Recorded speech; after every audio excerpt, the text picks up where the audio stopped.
Hey everybody, if you found this video useful or interesting in any way, please give me a like and subscribe. That would help out a lot for the growth of this channel, and it'll let me know that I'm doing something that you enjoy. All right? See ya. All right, today we're going to get into some tips on how to strength train better. And this is coming from yours truly. I was a Division One college strength and conditioning coach for several years. I have a master's in exercise science, a CSCS, all that good stuff. So, what are some of the things that you can control, regardless if you are an athlete, if you're not an athlete, if you just like to train regularly? Some of the biggest topics and things that are within your control for training are going to be exercise selection. So, what are some of the things you want to get stronger at? And when you pick some of these exercises, make sure you're kind of choosing a handful, right? So whether that's squat, bench, deadlift, if it's barbell press, if it's dumbbell bench press, whatever it is, stick to those exercises for a significant amount of time. That means getting a few months of actually focusing on that. And it used to be when CrossFit was kind of exploding, everybody jumped on this bandwagon of confusing the muscle. You don't want to. First off, there's not necessarily this idea of like confusing the muscle by changing up exercise all the time and getting stronger. That doesn't really work. You want to become more efficient and more proficient at the actual exercises that you're looking to become better at.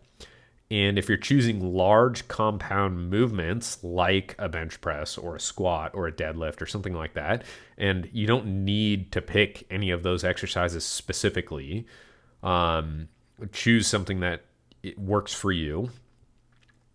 You want to have a significant amount of time where you're able to progress over time and get stronger.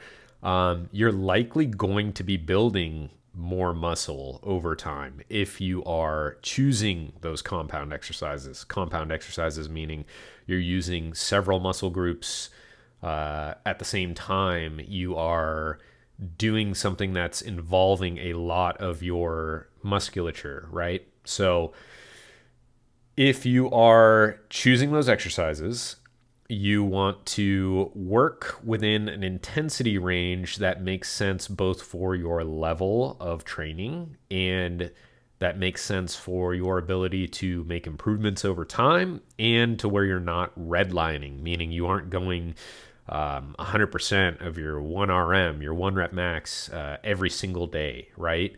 So generally speaking, this would look like something that's like a 65 to 85% of your 1 rep max. Or if you're using an RPE, a rate of perceived exertion model, this might be like a 6 to 8, right? Out of a scale of 1 to 10. So your effort being relatively high, consistently over time without doing too much, but also giving yourself plenty of stimulus.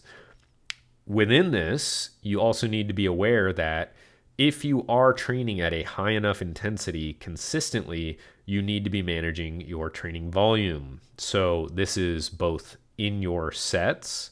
So this could be anywhere from 4 to 6 reps, or upwards of 8, 10, whatever it is, right? As long as you aren't making huge jumps and going all over the place with your repetitions.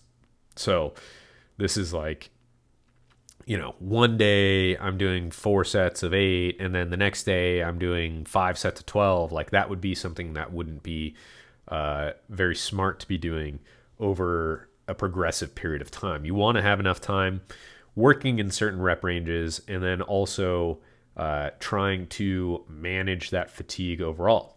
So that's in your sets during your training session and then week to week to week. So let's say you're doing 4 sets of 6 for 4 weeks. You don't want to then jump up to 4 sets of 10. I'm sorry, I'm congested. But that would be something where you're managing a lot of that training volume over time. And then as your intensity gradually increases, you probably want to inversely manage that training volume. So training intensity goes up, you want to have that volume come back down a little bit so that you aren't completely redlining your body the whole time. You want to make sure that you're eating plenty of calories, you're eating plenty of protein, and make sure you're mitigating some of that stuff with plenty of rest as well. But if you follow this, I know it's super simple, but it's the reality of training. Real training is fairly simple. It's not as complex as people think it is or try to make it out to be. In my experience, those that are trying to make it more and more and more complex don't really have a good grasp on training principles and the science behind it. So, however many days a week you can actually tolerate that training stimulus. Generally, I would say it'd be probably like 3 days a week of real high intensity training is a good place to kind of start. You can do 4 or even 5, depending on what you are doing. And this is kind of a general framework for you to follow, because I can't tell you exactly what to do without knowing what your goals are and what you're actually training for. And anybody that tells you to follow a specific model, regardless of what you want out of it, don't do it.